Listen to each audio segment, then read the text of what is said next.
This is Chris.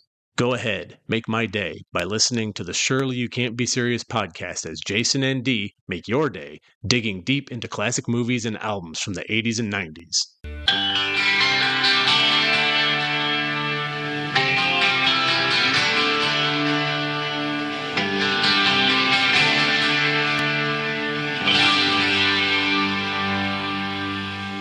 Hello, everybody, and welcome back to the Surely You Can't Be Serious podcast. Today, as we dive into an album of 1989 that was so big and so cool, the Cult's Sonic Temple. Today, we've got James Buckley on drums. We've got Dee Graves with his pick held in the air high. And I, of course, am wearing my furry Stetson with the skull and crossbones on it.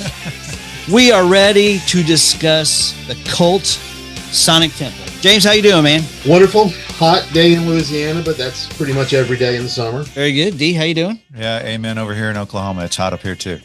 You guys have put me in a tough position. After Great White last week, I went back and listened to that album over again, and I've been listening to Sonic Temple a lot. This is a tough call, man. Oh, it's like we don't pick losers. That's right. We don't pick losers. Like vintage Raquel Welch or Salma Hayek. I mean, it's just, where do you go wrong? I mean, I have to actually give it up to Jason on this one. This was completely his idea because, number one, I wasn't a huge Great White guy. I mean, I knew a little bit of their stuff, but I literally didn't know who the Cult was. When he was like, we should do the Cult. And I'm like, who's that? I didn't know him.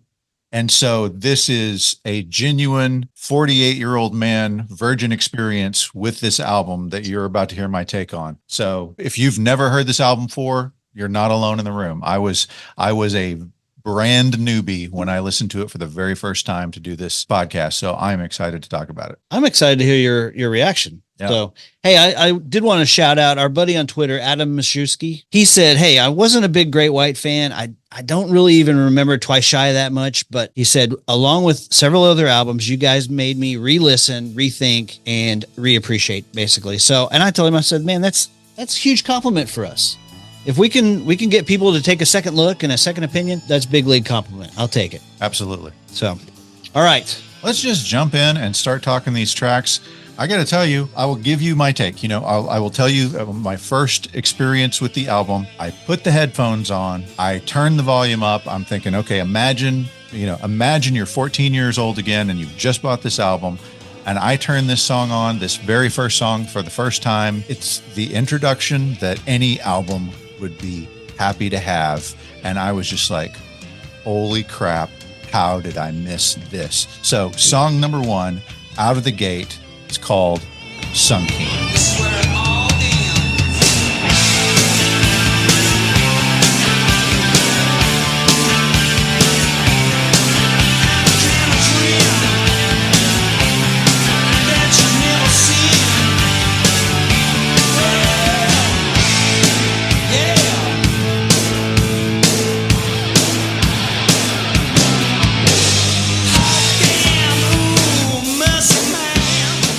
So I can tell you this, as a first-time listener, I'm feeling Doors vibes, which apparently I'm not alone in that. Then the first thing that he says at the beginning is, this is the end, right? Isn't that the Doors, right?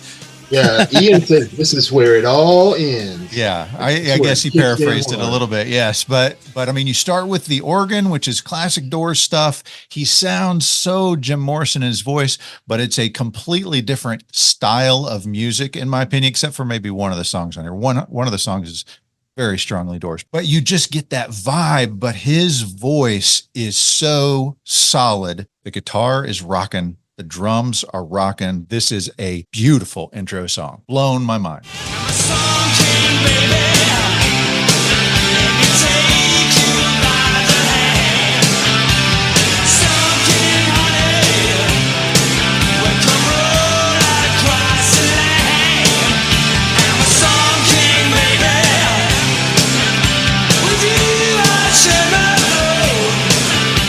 The word that comes to mind when I hear this song is swagger. And that's just what pretty much every song on this album has it. But Ian Astbury said it was inspired by the decadence of Louis, the 14th, who they called the Sun King back in France. Louis the 14th. That's right. We need to talk about that real quick. So Louis the 14th became known as the Sun King when he was 15 years old and believed himself to be the absolute ruler of France. He's one of these guys that believed everybody beneath him. He was like a god. Ian Astbury said he was known to crap on the floor and just the servants would just pick up after him. But he left France broken, busted, and bankrupt. That's a good song title too. But but there's definitely an element of, I've read an interview with Ian Astbury where he said it's very much a he dog kind of song, and he said that's the kind of person I am too. So I guess they were trying to start the album off with just a statement of intent that we are here to rock you and rock you hard. It's a great intro song, you know? But I think a lot of their songs feel like intro songs because they have that long sort of lead in, you know, building rock. They're really good at that building intro, you know? Yeah, y'all mentioned last week the Great White formula to some of those songs. Yep. It's kind of on this album too. You'll notice there's basically 2 templates for songs on this album. But hey, they work. I mean, the Ramones, AC/DC, Motorhead, they all released the same album over and over, but it worked. And I think it works here on this album as well. So these guys, they came into this album with Bob Rock. And this is one of Bob Rock's first albums as producer, right? I mean, and we all know him now because he's iconic. But the album that they had heard, and they had just come off an album with Rick Rubin. This album came out in April of 89? That's right. April 10th, 1989, Sonic Temple was released. Right. So before this, there was an album in, I believe, 86 or 87, Kingdom Come, Kingdom Come. And it, again, a band that I was not familiar with, but this was kind of Bob Rock's first jump into production instead of just being an engineer with Bruce Fairbairn, which, I mean, we've talked about both of them multiple times because we've covered Dr. Feelgood and Slippery When Wet. I mean, they're, yeah. And the Black Album, yeah. And so they come in having heard Kingdom Come, which I listened to a little bit today on the way over here. And I was like, dang, this is another great album that I got to check out. And then this album was what inspired Lars to call up Bob Rock to do the Black Album. And so that's kind of his stair stepping is he goes from Kingdom Come to Sonic Temple to Dr. Feelgood to the Black Album. I mean, it's just like bang, bang, bang. And then I think, yeah, obviously Bon Jovi's in there somewhere, but it is a sound that they were looking for that they hadn't had before. Like the Love album, I guess to start off, they were punk. Ian Astbury grows up in England and his family was poor and he felt like he never fit in, got harassed by teachers at school. And then they moved to Ontario, Canada for a little while. And he befriends these Native Americans there and like feels like somebody's finally accepted me. I finally belong, which is kind of ironic given what happens with his Indian persona later on with some of the guys who talk against him. But he eventually hears about this new punk scene in England. 16, by himself, goes back to England and starts a punk band. And then while he's playing with these various punk bands, they ultimately come up with the band Southern Death Cult.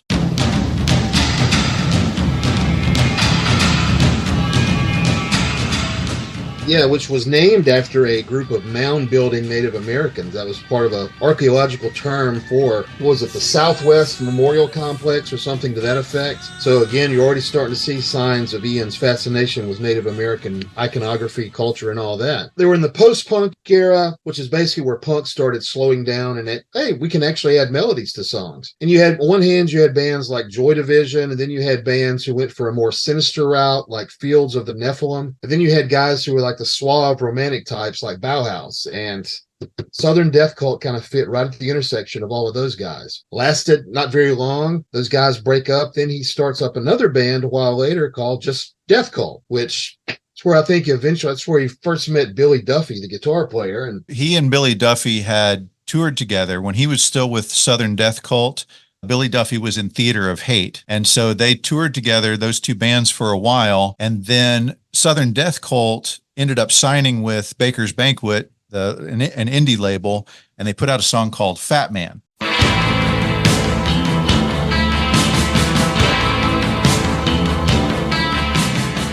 And it does really well. And so then they're starting to get interest from the major labels. And what does Ian Astbury do? He's like, okay, I'm dumping all this. Like, I'm dumping the band.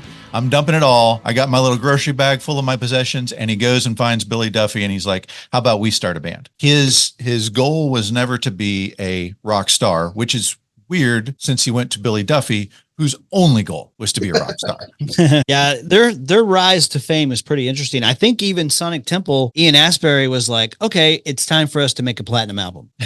Like, just checking off the list. Right. And apparently, if you had any doubt about his leanings towards the Native American culture, if you happen to see any of the early stage performances, he would literally come out in Native American garb with his face painted like a native warrior. Yeah. Like there was no mistake about where his interest was.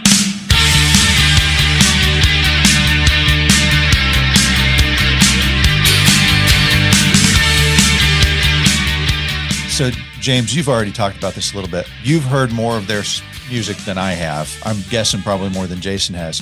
What do you think about the progression? Like I said, they started off more on the gothic end of things. They were kind of aligned with bands like The Mission UK, kind of the big anthemic sounds. Then through the next out, first there was Dreamtime, then there was Love, where they started stripping down their sound a bit more. By the time they got to Electric in 1987, they were kind of headed to where they really perfected the sound on Sonic Temple. They were stripping away a lot of the excess, getting down to just riffs and drums and loud vocals, which obviously worked for them. Well, speaking of riffs and drums and loud vocals, I think that brings us quite nicely into song number 2. Song number 2 is called Fire Woman.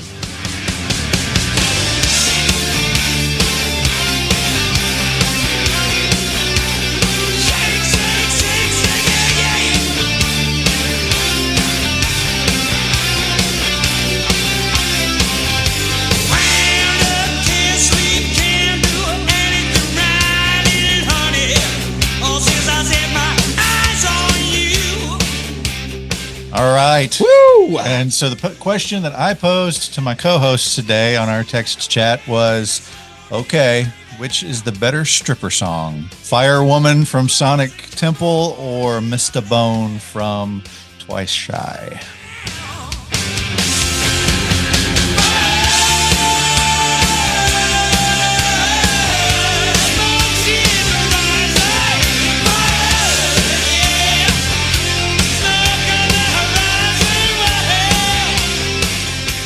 I think Mr. Bone is probably the song that launched 1,000 G-strings.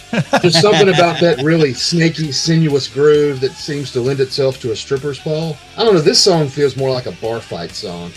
I think they both work. I could see that happening. I'm not saying I did see him, but I'm saying it could happen. Yeah, you can imagine it. I can, yes. Yeah, well, it was definitely the imagining of it and Fire Woman that inspired me to ask the question in the first place. Because in 1989, if you wanted to have a platinum album, you wanted to check that box, you had to have a stripper song. And to me, this is that one on this album. Yeah, this is the first single released March 13th, 1989. This reaches number 46 on the Hot 100, which is not nearly high enough, especially during that time. But it did reach number 2 on the modern rock charts. So I can't spike the football with one song, but I will spike the football with these 2 first songs and say these are the 2 best songs on the album. Ooh. It's a Mike Tyson 1-2 combination, man. It really is. Same formula. You start off with a kind of dynamic, vaguely ominous intro. It builds and builds and builds and then just explodes into a killer riff, vocals. It's a great formula. Why fix what's not broken? Okay, let me ask you, because the drummers here are really interesting, and you're our resident drummer expert. So Eric Singer of Kiss plays drums on the demos for this album. One of the demos. One of the demos? Yeah, you had Chris. You got 2 demos. You got Eric Singer on one and Chris Taylor on the other one. Chris Taylor of Paola, is that what they were? The Bob Rock Band. Yeah. Okay. Mickey Curry of the Bryan Adams Band. And Hall & Oates. And Hall & Oates. And plays Tina drums on the Turner. album. Yeah. And then on tour, it's Matt Sorum. They had their pick of the elites back at that time. I mean, Mickey was all over the place. If you rocked out to 80s rock radio, at some point you were rocking out to Mickey Curry. And Matt came on there at the end for the tour. Actually, I don't think Matt ever recorded with them, but he definitely did several tours with them. So, and he's a powerhouse himself. I saw Matt Sorum talking about being a part of the band, and he said these guys had made a decision. They had a drummer. I don't remember who the drummer was that they had that was a bad heroin addict. But basically, when they started touring with this album, they've got Matt Sorum on, and they had made one rule: no drugs. Now, they were drinking like fish, but no drugs, right? And the drinking was, to say it was out of hand is a bit of an understatement. But everybody told Matt Sorum, listen, Ian is the worst. And if he comes knocking on your door in the middle of the night, don't answer the door. And Matt Sorum was like, but I wanted to be friends with him. And so in the middle of the night, he came knocking on my door. And so I was like, okay, I'll open it for him. I'll be okay. Opens the door, and Ian Astbury, in a drunken, psychotic episode, comes in and smashes lamps, pictures, furniture, and then pulls down his pants to do something. And before he can do whatever it is that he's going to do, Matt Sorum runs into the hallway, breaks the break-in case of emergency glass, pulls out the fire extinguisher, comes back in, and hoses Ian Astbury down with a fire extinguisher before he can start or finish the deed as it is. Hey, Matt Sorum had front row tickets to the craziest lead singer BS in the late 80s, early 90s, because he goes on to hang out with the Guns N' Roses guys, and it's Axl Rose all over the place, you know? So, yeah. And then he has Scott Weiland for a while. That's right. He does have Scott Weiland. That's right. He went on to play drums with like Sting after this, right? I mean, he's one of those guys that's just everywhere. I love this. Bob Rock told Mickey Curry to play drums like Keith Moon.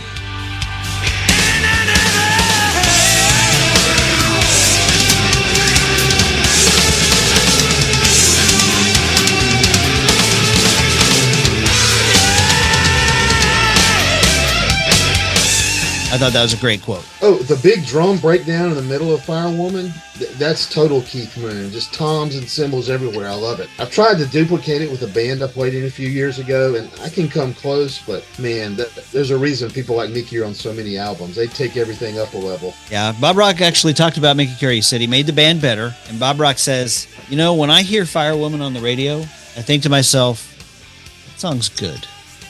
Quick story about this song. This was my first real exposure to the cult. It was 1989. I was a freshman in college. I was working in a Walmart store. We closed one night, and all the customers were out. And the assistant manager was a guy named Ross, who's just a couple years younger than me. He goes to the back. We don't see Ross for a few minutes. And then this song just starts pouring over the loudspeakers. He went back and put the single, yes, the single for Firewoman on the loudspeaker. You know, I may have heard Love Removal Machine earlier on one of the local rock stations, but it never really clicked with me. As soon as this song kicked in, I was a Sonic Temple fan. That's right. Me too, actually. This is the first time I heard the cult. They were playing this song on MTV all over the place. By the way, quick recap of 1989, the Modern Rock Yearly Chart. This finished number 29 for the year, and the song right in front of it, Sowing the Seeds of Love. Oh, nice. Tears for Fears throwback. Check out that episode earlier this season. That's right. My only complaint about this song is the video. Okay. So I don't know if you guys seen the video lately. You do have the kick butt rock. You've got the skull hat, you know, the cowboy hat with the skull and crossbones. You got Billy Duffy going crazy, but there is no firewoman in the video. Seems like that would be a perfect place to put stripper, some, 80s vixen for us to enjoy. I can't say enough about this song. I love it. I think it's fantastic. It may be the best song on either album. All-time classic. Next song on the album is called American Horse.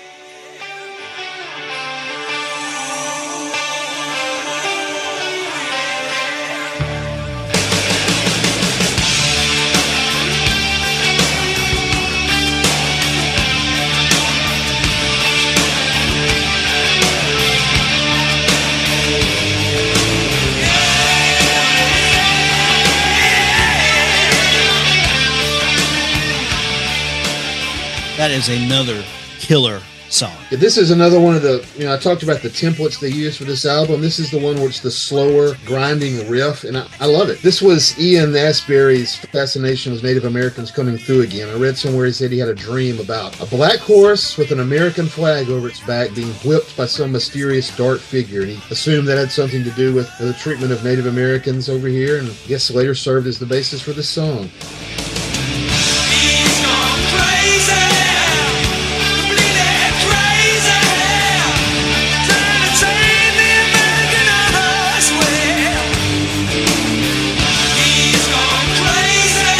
Definitely. We talked about how he was fascinated with the Native American culture. He said he spent some time on a reservation in Canada. You know, the cover of Ceremony, which came out in 91, which was the follow-up to Sonic Temple, had the picture of a young Native American boy. I don't know if you guys know this, but they were sued for $61 million for that photo. It actually delayed the release of the album. And by that time, grunge had kind of moved in and taken hold and cost them a ton of time and effort and money. The case was dismissed in February of 97. And they're like, this was a stock photo. We purchased it. We're not exploiting anybody. But it took several years for them to clear that. And by that time, the music landscape had changed. This was a very transitional period. I mean, when 89, when this came out, you had bands like Skid Row and Motley Crue releasing classics, but you also had Faith No More's The Real Thing. You had the first Nirvana album coming out, Soundgarden signed to a major label. So the whole music industry was about to undergo a massive change. And I guess the Cult managed to balance themselves perfectly between the two eras. From what I understand, this album is was kind of the wedge that was really driven in between Ian Astbury and Billy Duffy. Billy had really wanted a more commercial rock sound. You know, they had come with Electric, they had come out with what's arguably a metal album after having been their post-punk stuff. But this one was more of a pop metal album. And Ian Astbury was very unhappy with not only the sound, but the fame that came along with it because it was such a success. It's kind of interesting that this happens because had Ian Astbury had his way on the following albums and had more of the, I mean, he did the Native American thing because he's more into the spiritual stuff and more into the deep side of things and doesn't care about this commercial success, which is right in line with what all of the grunge guys were doing. You know, they could have had an Alice in Chains trend where they moved from metal into alt rock very successfully, but then ironically, the thing that keeps them from making that smooth transition is the use of this Native American kid's photo that calls them into question of, you know, what are you white English guys doing with this stuff, which of course is hugely upsetting to the guy who's so devoted to that culture. Yeah. Speaking of Billy Duffy briefly, I don't think we've said enough about him so far. This song, I love that riff and the solo he plays, particularly during the fade out. The guy was a shredder. Absolutely. Yeah, he's a beast. Quick note about the 1987 album Electric. So they talked Rick Rubin into producing that album. Rick Rubin, of course, known for Run DMC, Beastie Boys. But Ian Astbury heard Cookie Puss and was like, now that song is really awesome. Cookie Puss, we talked about that on our Beastie Boys episode. Yes. But from that 1987 album, you get Love Removal Machine, which I learned from Guitar Hero.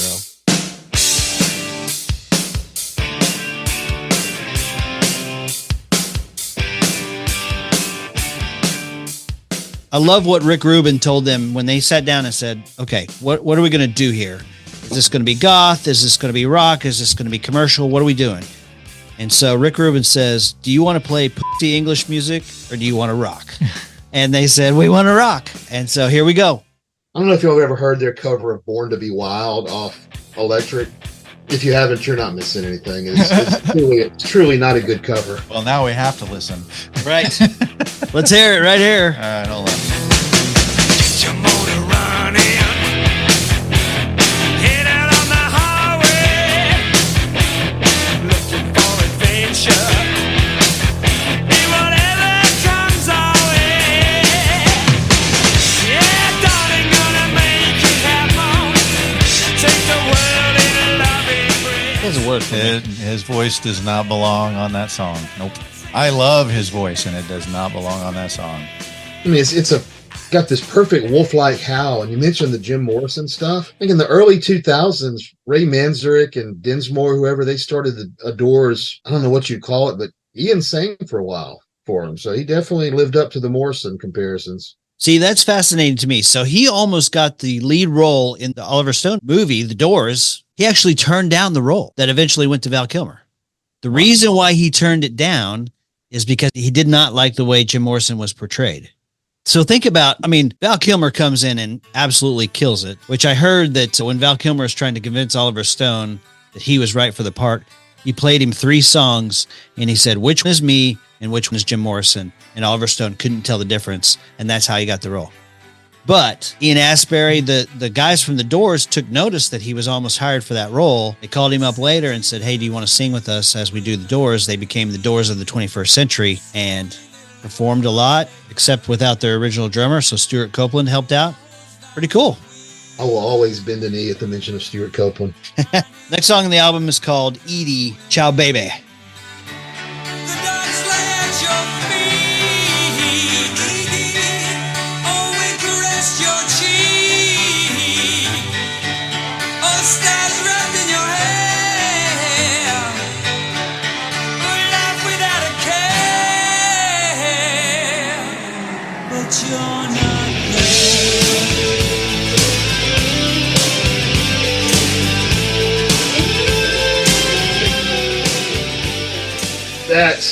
I love this song, man. I really do. So we come in with this beautiful 12-string guitar that was an absolute fad that I absolutely bought into 100% in 1989. We talked about it on the Twice Shy album. She Only starts off like that, which was still kind of even throwback to their Save Your Love, which again, Spike and Football, best Great White song of all times. And they do a beautiful job with this. It is his voice is a different sound for this 12-string guitar, though. And as much as I like this sound, I think I prefer Jack Russell's voice with the 12-string guitar. I still like this, but I think Jack Russell does a better job, specifically with, Babe, I'm Gonna Leave You and Save Your Love. They're both incredible vocalists. I think Ian Astbury's voice is so different. It's almost like his brand. It's comparable, I think, only to like Axl Rose. Like, you hear that, you know exactly who that is, and nobody can really fill those shoes, I would say. But yeah, this is a beautiful song. I find it fascinating on who this was written about. You know the story behind this? Tell me. So this was written about Edie Sedgwick, who was this actress and model and socialite from the 60s. She was one of these stable girls for Andy Warhol. She was actually in a movie called Ciao, Manhattan. That's kind of where he gets the Ciao Baby. Ian Astbury became fascinated with her while he was living in New York recording the Electric album. And this is a girl who, she was very rich, but she was kind of the it girl. And so I think maybe the best comparison to her would be like Kim Kardashian or Paris Hilton or somebody like, maybe Paris Hilton would be the best comparison. So she's rich, she's famous, she's pretty, she's in movies. She had mental health issues and eventually died of a drug overdose in 1971 at age 28. I think a lot of people suspect that it might be suicide. So it's just kind of this sad story about success and drug abuse and mental health. Oh, we caressed your cheek. Well, stars wrapped in your hair. We laugh without a care. She was actually played by Sienna Miller in the 2006 movie called Factory Girl. Okay, so I caught a little bit of the video on this, and apparently the girl that's in this video playing the Edie part was Ian Astbury's actual girlfriend. And from listening to it, she was kind of the Yoko Ono of the band. It was like he stopped spending time with the band and spent only time with her.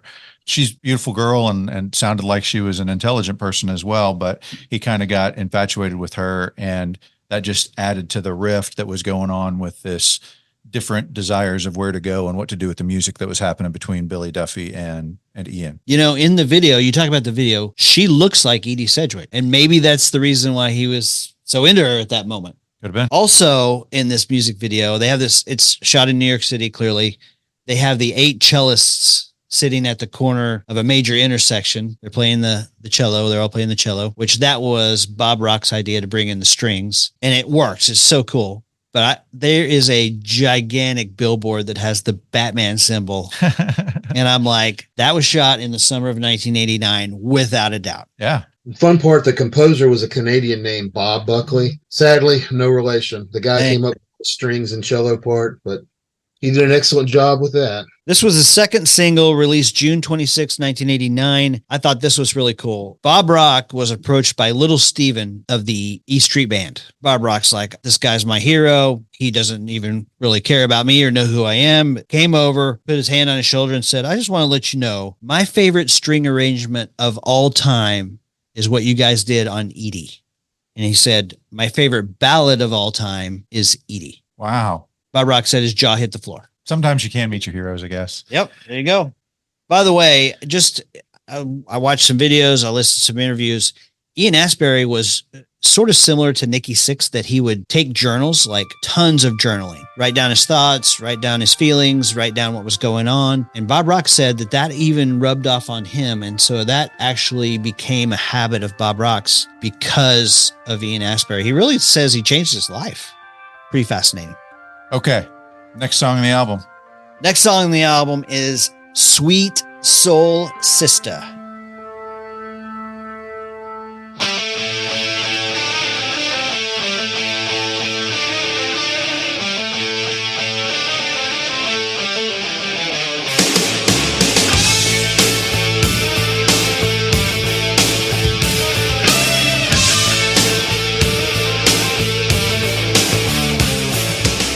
Barely say that without singing it. Dang, this song is friggin' good. So I mentioned earlier there was one song on this album that was particularly Doors-ish, and that to me is this song. You come in with that organ. I mean, it's a different sound organ, but it's still an organ and it's still got that style of the Doors. I don't know. I don't have documentation of this, but I know that John Webster, who is like a go-to keyboardist for Bob Rock, is on this album. My guess is this intro to this song is where he comes in. And then when you got Sweet Soul Sister, I mean, that chorus is screaming Jim Morrison. Yeah, that's the very definition of anthemic. It's very powerful chorus. Sweet soul sister, forever dancing on and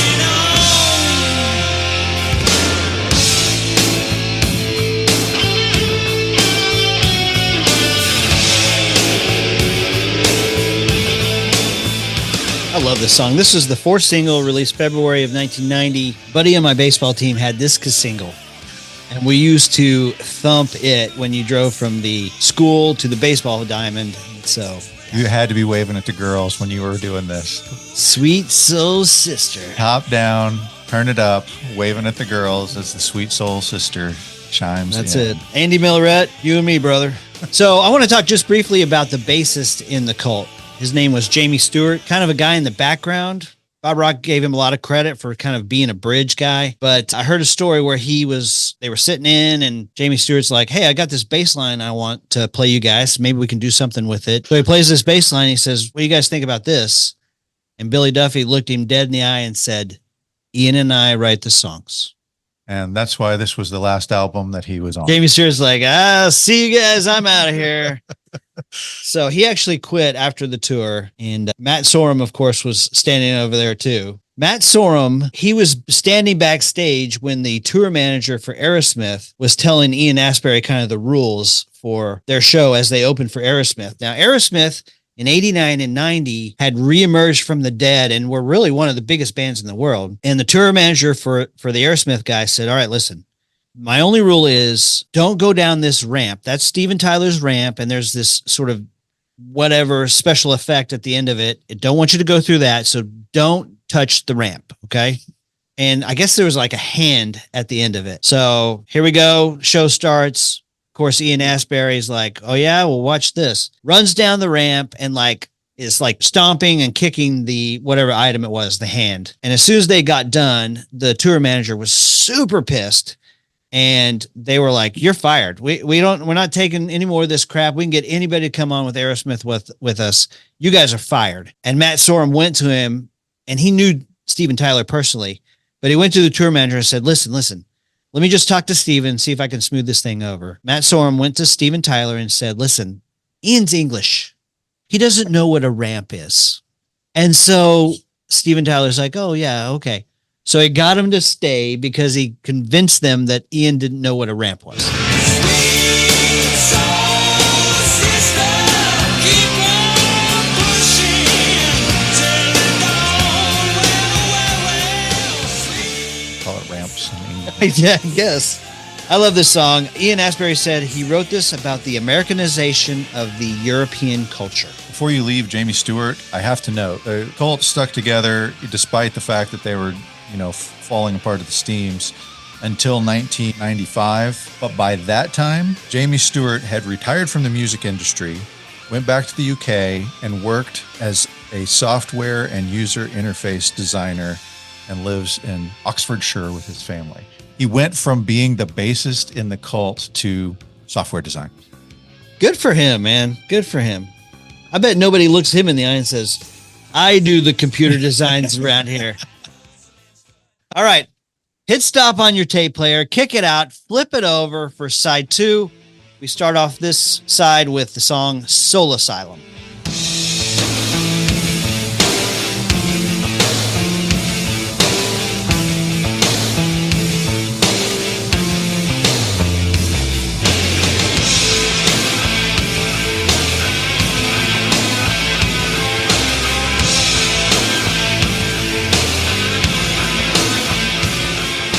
I would describe this song as pulsing. It's a return to their goth roots, I feel like. A lot of the riff feels like something would have been at home in one of those bands from that era. Yeah, this is a slow pounding headbanger. Like in concert, I could see people like really getting into it. This is Bob Rock's favorite song and Billy Duffy's favorite song. Definitely a dark horse contender for my favorite on this album as well. It's great. I love this. And I love the slow pulse build. This is a getting dirty song. It's 7 minutes long. Yeah, and it's not, I was going to say, it's not I don't know if it's on the makeout list. It's like upgrade from the makeout list. Third base list. I don't know what you call it. That's what this song belongs on. The third base playlist. I love the line, "Who could break a butterfly on a wheel?" And I think that there's another goth band called the Mission UK who the next year would release a song called "Butterfly on a Wheel," which I have to think was maybe inspired a little bit by this one. So many times I call your name. Ooh, baby, please. So many times I've got a great story for you, though, involving our man Dave Grohl. Okay. Apparently, Dave Grohl and the Cult had a feud. Did you know about this? No. Okay. So in 2001, the Cult was recording their album Beyond Good and Evil, but they toyed with actually calling that album Bring Me the Head of Dave Grohl. Okay. So all this came from comments that Dave made in a rock magazine where he said he went to a Cult show and wanted to put a gun to his head. Okay. And of course, the guys from the Cult, who their popularity was waning in large part due to the success of Nirvana and bands like them, really took that personal and had a real grudge against Dave. Well, 2017 rolls around and they're headlining the same music festival. So it's finally time for the guys to be kind of in the same room together. And Dave, to his credit, walked in and said, "Hi, I've never met you before. My name's Dave Grohl." Shook his hand and said, "I'm sorry for everything I said. Can we just put this in the past?" And they were gracious and said, "Yeah, let's do that." I'm glad that you at least, I understand somewhat at this position. Because as I said, I have no experience with this band except for this album. And this, I mean, they're awesome. They sound so good. They're awesome. I mean, Ian Astbury, his voice isn't just a voice, it's a musical instrument. Fire. I mean, he doesn't just say fire. He says fire. I mean, he brings it with his voice, right? It's a one-word chorus. I know. And I talked to Kevin Davis about this band, our Patreon good friend, Kevin Davis. And he was like, love listening to the album. Saw them live twice. They're terrible. Oh, I was like, what? He's like, I don't know what's going on with their singer. I think he must be just a studio guy or whatever, but he wouldn't sing half of the time. The other half of the time, he got the lyrics only half right. It didn't sound like him. It just wasn't good. And I mean, it could be that he is just better in the studio than he is live. That's a possibility. I've seen several folks like that. of course. And it could also be that he's got a distaste for a lot of the music that is their most popular music. And so he's not really into it, doing his groovy kind of voice thing, which I think if I was a fan of the album and then I got there and listened to him kind of begrudgingly half belt out these songs, I'd be disinterested as well. But of course, right after I texted you guys and asked which would be the better stripper song, I posed the same question to Kevin Davis, and his response was, "Good question. I think live I would prefer Miss the Bone, but the studio version, it's a toss-up." Hey, I talked to Chris Webber, and he sent me a story on the Cult as well. He saw them live like in the late 80s, and he said that they had this band that was opening for them who was really good and kind of upcoming.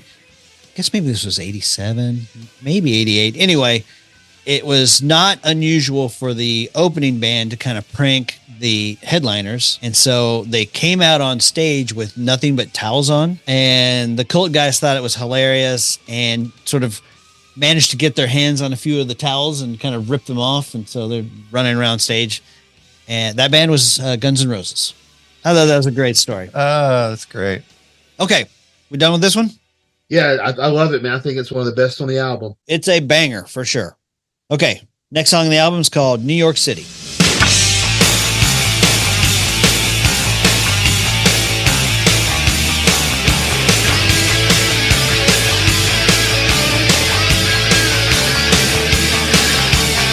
I saw a rainbow stretched across the ocean, crash the Big Apple.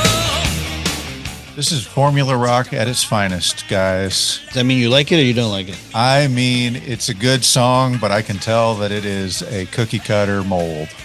Okay. I like it. I think it's great. It's a banger. I'm sure in concert, this is a great song.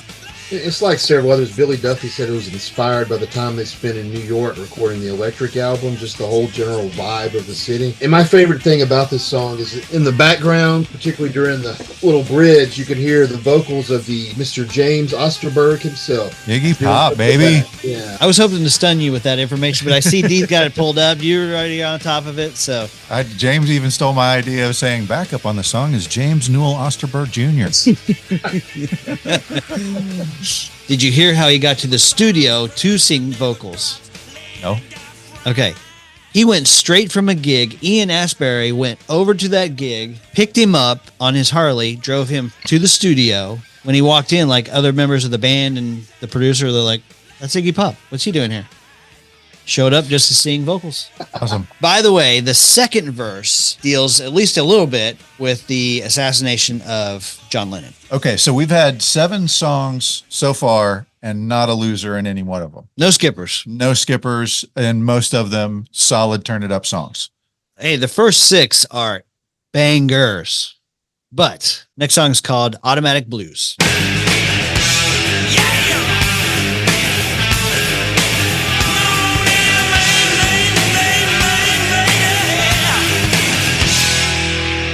So, James, I know you are not a Led Zeppelin fan. I'm sorry for outing you here in front of God and everybody. So I don't know how you feel about this particular song, but if this is not a straight theft of Black Dog, I don't know what is. There's a part in the middle where Mickey Curry does these quick little flurries on his bass drum that's straight out of Good Times, Bad Times. So yeah, the Zepp love was all over this song.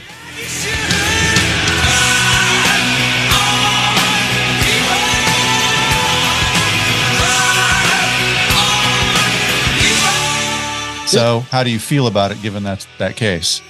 I'm not necessarily going to skip it, but I may become distracted waiting for a chance to go back and listen to Sun King again or Fire Woman.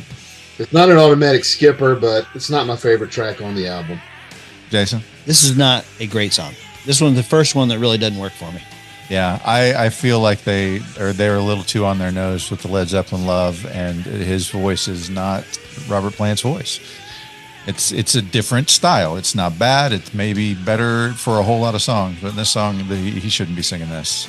You're saying Jack Russell is a better imitator of Led Zeppelin? I'm saying Jack Russell is a better imitator of Led Zeppelin than Robert Plant is, yes. Whoa, nice. In certain circumstances. Yes, I agree. From a certain point of view. There's a time in 1993 where you had Metallica touring the Black Album, and opening for them on certain dates, you had Alice in Chains. On other dates, you had The Cult. That's a heck of a ticket right there, man. Either one of those would have been awesome to see at that time. As I understand it, most of the Metallica crowd was not very happy to see The Cult. They were super hard on them. Yeah. They booed him. I can't believe that. That seems crazy to me. I was going to tell you guys this. Bob Rock, when he was gearing up to record Sonic Temple, he went to see The Cult open for Metallica on the Justice Tour. Justice for All? Okay. Justice for All. So he saw The Cult, watched them. Yeah, I can produce their next album. Stayed for Metallica, saw what they did on the Justice for All tour, and thought, these guys are really powerful. I think I can help them write some really great commercial songs. And that's how that partnership started. And basically, he's been with them ever since. I saw Metallica on that tour. Dear God, they were in peak form. Saw Queensryche open for them. They were great, but Metallica in that time on that tour, they were a machine. All right, moving on to the next song on the album. This song is called Soldier Blue. So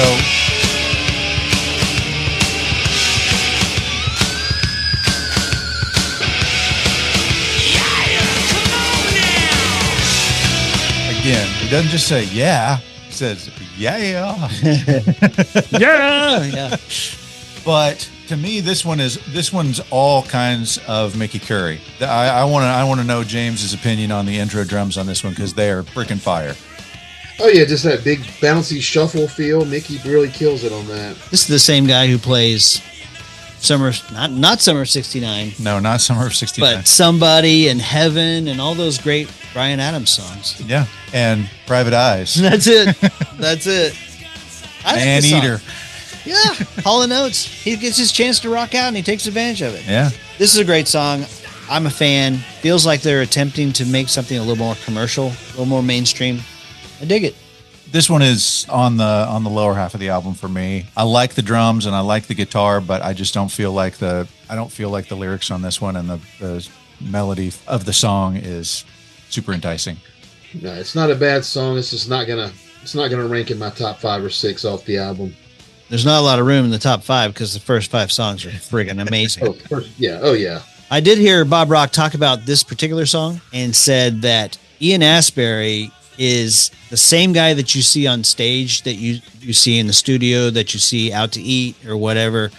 Said that a lot of guys that he's worked with, they've got their stage persona and then they got the guy who comes in flip-flops and shorts, you know. But Ian Astbury sees himself as a soldier and he has all these like old uniforms, like he's a collector. All right, next song on the album is called Wake Up, Time for Freedom. Wake up, time for freedom, baby. Wake up, time to fly. Wake up, time for freedom, baby.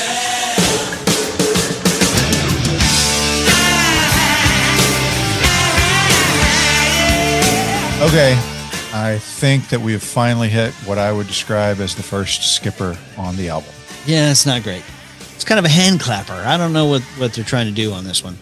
Yeah, there's a kind of weird juxtaposition in this song because the chorus is about wake up, time for freedom, wake up, time to fly. But it's also, when I open the door, there's a lawman star and I'm getting dragged into a waiting car. So it's like he's wake up, time for freedom. I'm getting arrested. I'm going to die. Well, this song was written by Ian Astbury about a reoccurring nightmare that he had about getting arrested. Oh, there you go. So I don't know why that's wake up, time for freedom, though. How does that come into play? I got to think that comes from Blade Runner, honestly. Blade Runner, because the Rutger Hauer character has that real famous quote where he says, wake up, time to die. I gotcha. Okay. Yeah, I still don't know where wake up time for freedom is there. Well, wake up time to die, that makes sense in the context of the song. Wake up time for freedom, I don't know. I don't know. It doesn't make any sense. It's not a great song. It's not a good song. Let's skip on. Sorry. Yeah, let's move on. We're moving on, trying to get back to the beginning of Sun King. So, exactly. Can we just go back to Sun King, please? Right. So let's go to a bonus track. This was not on the tape. This was on the CD and vinyl, but not on the tape. This song is called Medicine Train.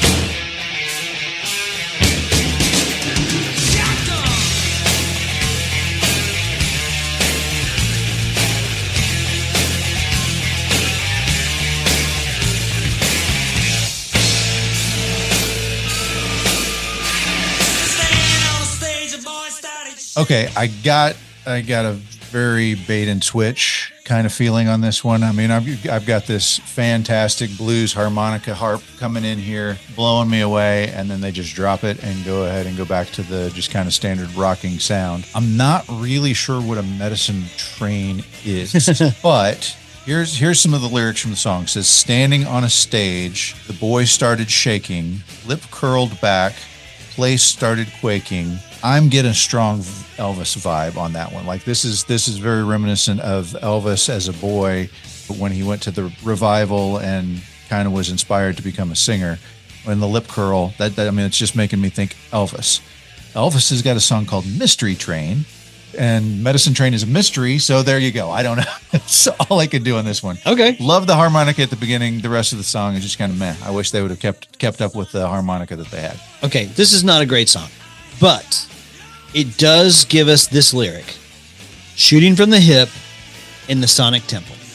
Oh, okay. And that's how we get the title of the album. So they had to put it on I a guess. bonus track, or Yeah. Okay. Yeah. So now good. We're back to Sun King again, and I can start off with the good music again, because once again, this is not one I'm gonna stay and listen to the whole thing. Hey, side A, killer. Yeah. Side B, mid. Okay. You know? Well, I think that means that we're done with the album now. Yes. And so we've got time left. We got to say, we've covered Great White, Twice Shy. We've covered the Cult, Sonic Temple. It's time for Final Judgment. Jason, what are your thoughts? Okay, so I love both of these albums. This matchup was my idea. And in the summer of 1989, I had both of these albums. I listened to them both. I love both. I love the bluesy blues of Great White. I'm a blues rock kind of guy. I'm not a big goth, progressive, post-punk kind of guy. But this album really hits me because they leaned into that rock, I think. So, what is the better album? I think the best song on both of these albums is Firewoman. I can crank that up to 11 any day of the week. And although it's lopsided, it's very front heavy. Like the first 6 songs of Sonic Temple are amazing, and then it falls off pretty quickly after that. If I'm walking out the door and I only can grab one, I'm grabbing Sonic Temple by the Cult. Okay. Now we need to hear from James. Let's see what James's take is. Tough call. 2 of the top contenders of 1989, but after going back and listening to them over and over again, I think The Great White is the album I keep going back to. There are a lot of great moments in Sonic Temple, but some of it, with the looking back over the years, feels a bit, I don't know, almost like they were trying to cop onto the hard rock thing at the time. And so it's a fantastic album. I'd love going back to listen to it, but if I had forced to choose at musical gunpoint, I'd have to go with Great White. Wow. Awesome, man. James is leaning Twice Shy. So the question, though, is that, you weren't super familiar with Great White. You'd never even heard of the Cult. Nope. So I'm really anxious to hear how you come down on these 2 albums. Dee, where are you? I'm going to be the tiebreaker here. You are the tiebreaker. I'm going to be the tiebreaker. All right. Yeah. I'm excited about this. So I like you, love the blues. I love the sound that Great White has. I think Jack Russell's voice is phenomenal. I would listen to it sing most any song. And Ian Astbury, he was perfect for some songs and not right for other songs. And a couple of them we get on this album. And I don't feel like on Twice Shy there were any skippers. There were songs that are less good than others, but none that I would just be like, nah, skipping that song. They are all very listenable songs. House of Broken Dreams is one of the best blues songs that I was completely unfamiliar with that I now love. But the first side of Sonic Temple is so powerful and so good. I can tell you, there's something when you see the girl for the first time and your eyes meet and the spark happens, I can tell you that didn't happen for me on Twice Shy. I enjoyed it. It was fine. She was cute. She was cute, and I would go out with her again. Right. But when I heard Sun King for the first time, it was like the lights went up and the romantic music started playing, and I was moving across the floor to meet Sonic Temple face to face. This album, I was so glad that you introduced me to this album, because this is, without question, Spike in the Football, Sonic Temple is the better album of these 2 albums. All right. Yeah, fantastic. It is now in the queue. Sun King, Firewoman, American Horse, all of them are going to be in my regular play rotation. I'm so glad to hear that. I'm so glad that you enjoyed it. We want to hear from you guys. How did we do? Which one of these albums do you like better? We want to hear from you. Dee, you and I are available on email. Anybody's available to email us, shirleypodcast@gmail.com. Reach out to us. We'd love to hear from you. Yeah, we love hearing it. By the way, guys, if you want to make a comment in a review, it's even better. It pops us up in other people's ratings. Give us a little 5-star. Give us a little take on this episode and any other episodes you want to chime in on. It helps us so much. It's absolutely free for you to do. So please do that. And also check out our Patreon page. We got some secret episodes over there that are some of our best, where we cover some one-hit wonders and other novelty songs that are just too fun not to listen to. So go check us out on patreon.com/Shirley Podcast. James, thanks again for coming to hang out with us, Loved having you here. Next week is 4th of July. We're going to put out one of our special edition episodes for you guys to enjoy on the week of the 4th of July. Yeah, we've got in our Patreon episodes, we've started doing this little thing where it's like a little mystery track, like where you're trying to guess what the song is. I have a similar concept that I'm bringing to you guys for the 4th of July special edition. And then after that, we're going to come back. What do we got after that? We got Best of 1979. Oh, that's going to be so good. Right? Yes. And then after that, shortly, we're going to have Lethal Weapon 2 versus Indiana Jones and the Last Crusade. What is the best sequel of the summer of 1989? That's a hard choice. It's going to be amazing. Yeah. We will see you guys down the road. See you guys next week. Thank you. I think you'll have an easier time with his name if you just call him Giggy Pop. Giggy Pop's gig. Gibby. Yeah, Giggy Pop, that's yeah. all, folks. Jeez. By the way, the second Sorry, I jinxed you. I did. Jeez.